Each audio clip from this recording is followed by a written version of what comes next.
another flight attendant who everybody loves, who you just know is going to die in a heartbreaking way. Lynch. Yeah, she's doing her last run as well before retirement. So she's kind of like that cop, you know?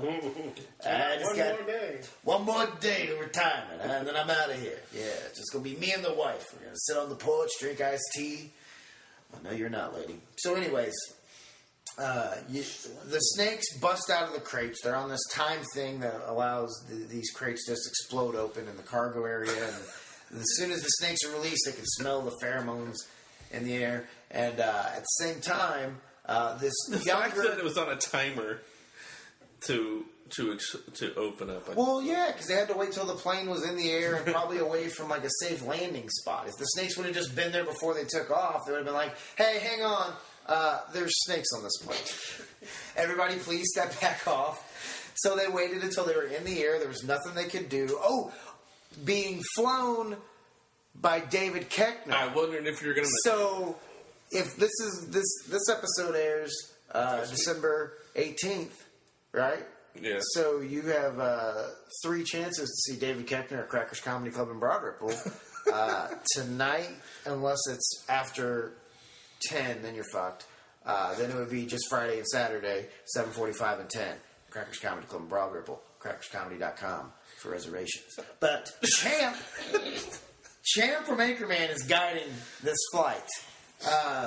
So Champ's up there. So the snakes get out. There's this other couple who's basically they're kind of hippie-ish, you know, younger, really like a really good-looking couple, and they decide to sneak into the bathroom and join the Mile High Club, and also smoke some weed. So you know instantly they're gonna fucking die, and. They light up the joint. He disables the smoke alarm, which they mention in the pre-flight announcements is against federal law. But they do it anyways. And as they're smoking weed and as they're, you know, starting to get down, the snakes come. And in just classic fashion, the snake bites her titty. Now, what I love about this is that's a good titty. Because later on in the movie, like an hour later, when they are discovered... by 3 Gs falling out of the bathroom, the snake is still sucking the titty. Those are good titties. And then that or the silicone got stuck on his face and it couldn't get out. I'm with Vic on that one. I think they were natural. Really? I really do. I think she was just young and had really nice titties. Yeah, so the snake bites... Those are not natural. Is that her? I think so.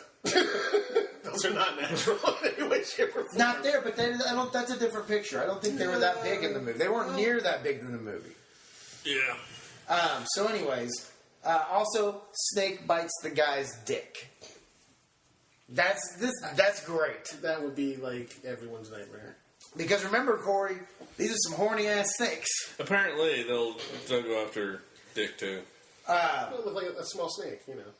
So basically, chaos ensues. You know, snakes are everywhere, and Samuel L. Jackson is trying to restore order, and he's trying to get things down. They finally get all the passengers on the one side of the plane, and they start building a barricade. Right now, this is at the point in time where the old-timey flight attendant on her last run hears a baby in the section with the snakes. Now, this cunt there it is.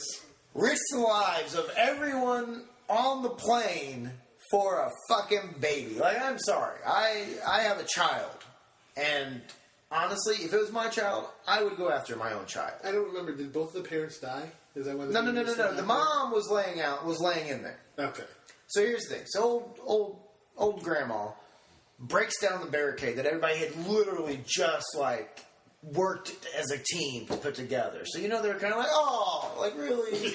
Like, we just got that done. And she jumps into the other cabin, gets the mom, gets the baby. They're fine, but she gets bit. And that's when you know, she ain't got much time left. So they get her back. Because like I said, I had to let the baby die. I'm sorry. Like, yeah, baby, I'm sorry. It just wasn't working out for you, but you really weren't around long enough. It wasn't working out for you. To know what you're going to miss. So, sorry, there's over 100 fucking people in here, and 3 Gs. Like, we can't let him die. And I do love the line where cause Samuel Jackson starts calling the guy from High Fidelity, who's a snake expert, just trying to figure out what they should do and get like a course of action. I love how people in these movies are never who they are. They're always the people from whatever other movie we can remember.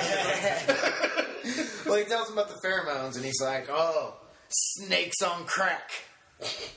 It's just that there's so many good lines like that through this movie.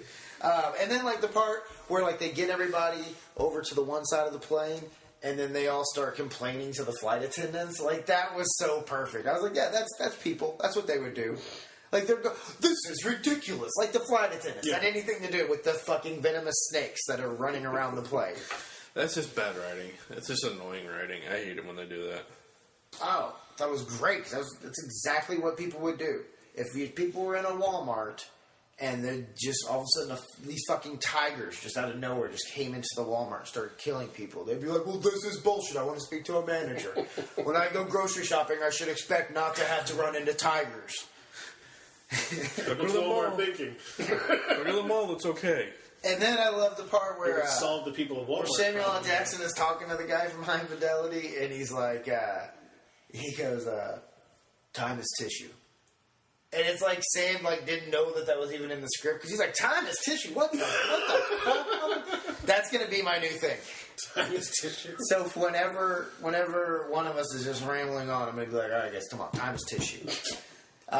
And then I noticed, remember when they were trying to, he was talking with us, like, okay, well, you need to give me some pictures of the snakes or whatever. And Julianne, this is what reminded you that it was 2006, because Julianne Meyer's like, we just need a digital camera and a laptop, or a computer.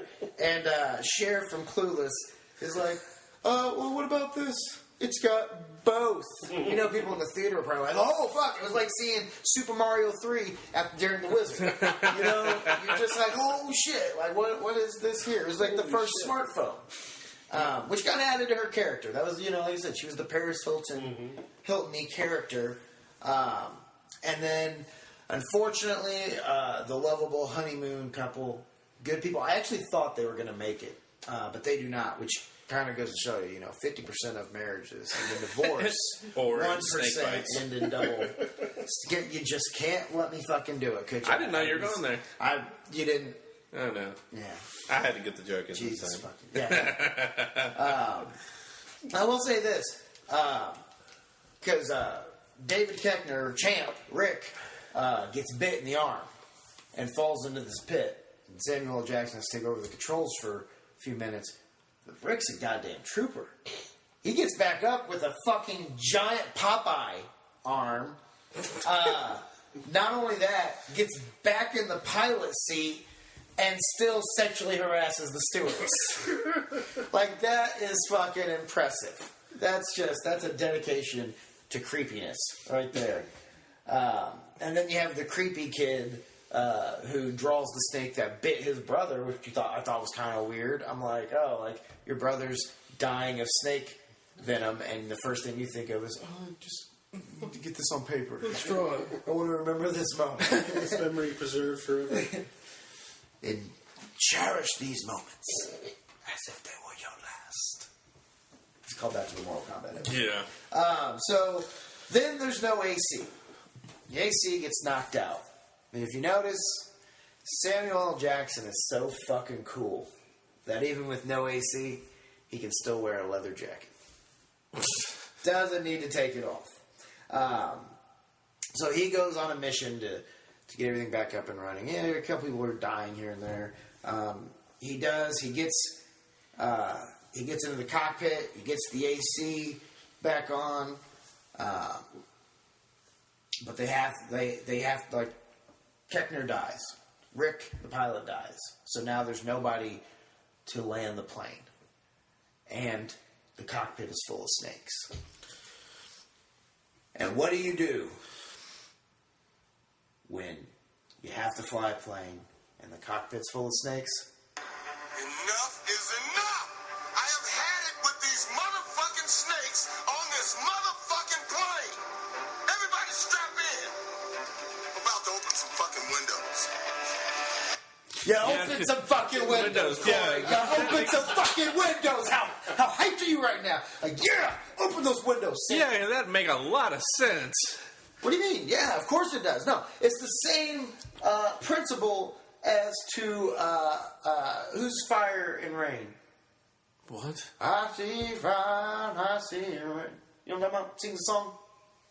The musician. Is it James Taylor? James Taylor. On The Simpsons, when Homer's in space, Why the fuck do you think I would know that answer? what part of I... You're kind of a white black guy. I mean, you're really black. You're really black, but you're kind of white too. So, like, you're But you were like looking at me like I really knew the answer to this. That's the amazing part. Like, you should have been looking over at like Whitey McShane over here. Well, so anyway, so James Taylor's Simpsons episode, right? You remember that one? No. Where Homer goes to space, and then the ants get out. The ant colony, they were going to take to space. Homer breaks it, and the ants get out, and they're like, James Taylor's like, oh, we just got to create a vacuum and get them out. It's a good philosophy. And Sam was right. You open up some windows. So then they need a pilot. They need somebody. Oh. I'm going to stop you there. How many movies have you seen where there's a plane in flight and the door comes open or something comes off? Several. And everything goes rushing out those doors. Yeah, that's what's going to happen when you do it with these windows. Almost every time that happens. Exactly. So that's why it's not a good idea. They anchored themselves down. That was the point. That way they all stay put, and the snakes go flying. Yeah, because a seatbelt is gonna hold you back from that type of force. Have you ever been in that situation? Yes, last month. Really? And you're still here, so obviously the seatbelt held you in place. Well, it's because we had... Checkmate, sir. We had a flotation device to cover up the hole, and we were all right. So they need somebody to land this plane. And 3Gs looks over at Keenan, who has been playing video games throughout the movie. He's obsessed with video games, and he says to, Keenan, it's your time. You got this. And Keenan says he has over 2,000 hours of experience. So Sam gets him into the cockpit. Keenan seems to know his shit. Then he divulges that it's actually only flight simulators, video games. He's got Keenan's like the Vic of this movie. And again, Keenan's a great actor, and that scene was it. Like he's just so fucking funny. Like I hate when people hate on Keenan. He's one of the best characters of Saturday Night Live. His Al Sharpton's one of the best characters I've ever seen on that show ever, and his Steve Harvey's really good as well. But he's really, really funny in this movie. And that scene with him and Sam in the cockpit was pretty cool, especially when they do successfully land the plane, like you knew Keenan would. All praises to the PlayStation. Let me stop you right there. First of all they had to do was fucking hit the auto land button on the goddamn plane and it'll land it itself. This was 2006. They have that. Boom. And Ding, I also ding. like how fuck Randy in his own high score. And that's my brother, and I say fuck him. That was awesome. Now let me ask you this. So then the plane lands. Daniel and Sam say their goodbyes and everything else. Or not say their goodbyes. Daniel tells him, "You remember the first thing that you said to me?" Fuck, I forgot it. All right, so that was No, not come with me. Listen to what I say, and you'll live. And then you see him surfing. So basically, the roles have been reversed. And what I ask you? Percentage. What's the percentage chance that was actually Samuel L. Jackson surfing? negative 4.5. Not many black men on the surf course. I have actually tried it, and it's not that quick. Not that quick. But yeah, then the movie ends, and then there's a music video. I mean, you get a music video during the credits. I mean, this movie was just awesome. Cheese. But it's so cheesy. It's good, and I mean, it's really a definition, or it's kind of a good, metaphor for Samuel Jackson's career.